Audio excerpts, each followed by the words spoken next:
บอทุกคนฟังเสียงด้วยกันค่ะมันก็เป็นตาย่านอิหลีเด้เนาะ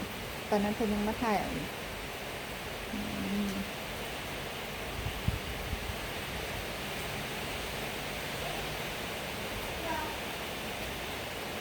ดูด้วยกันเด้อชมบรรยากาศด้วยกันทุกคน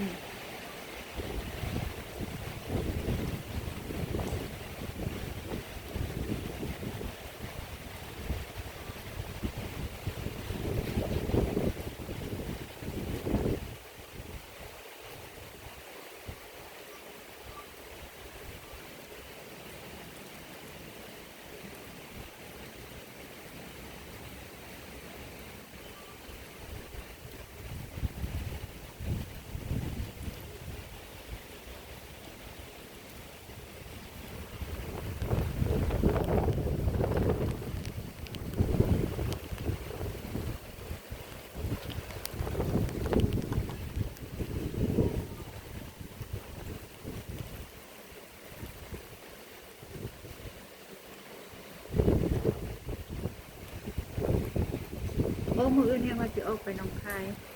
มันฝนตกแล้วก็ขี้คร้านออกไปได้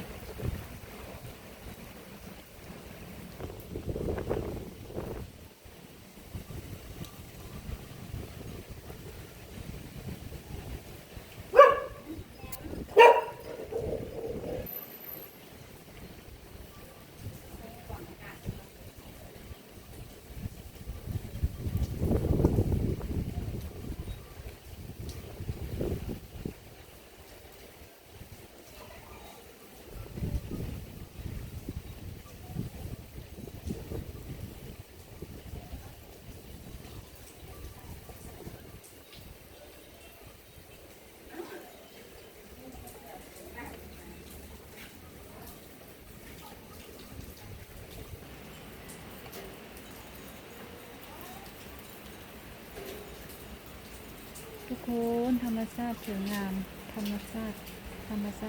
สวยงามช่วงฤดูฝนมันก็จะประมาณนี้แหละเขียวสะอุ่มไปทั่วเลยสวยไหมสวยงามมากเสียงลมต้องกับเสียงฝนดังชุดซาชุดซาซาชุดเป็นเย็นชุ่มฉ่ำไปด้วยกันค่ะทุกคน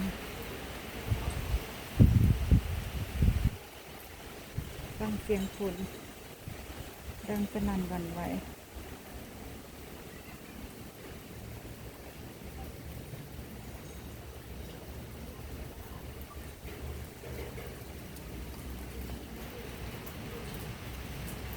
ธรรมชาติบ้าน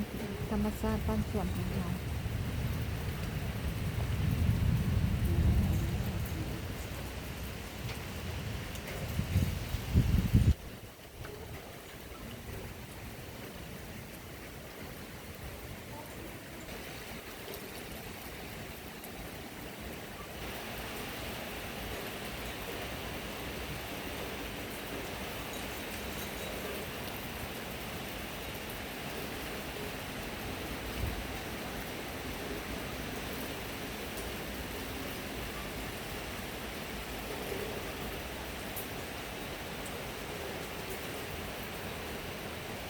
คิวไว้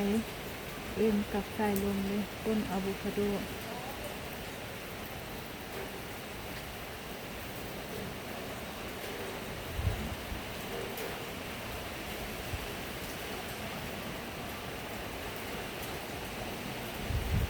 ฟังเสียงฝนไปด้วยกันค่ะทุกคน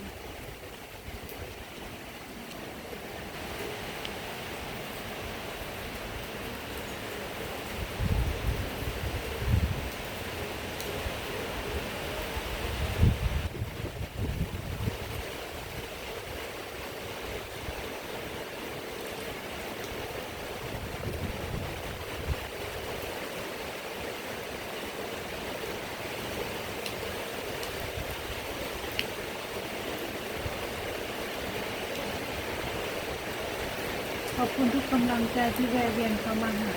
ขอบคุณมากมายขอบคุณเด้อ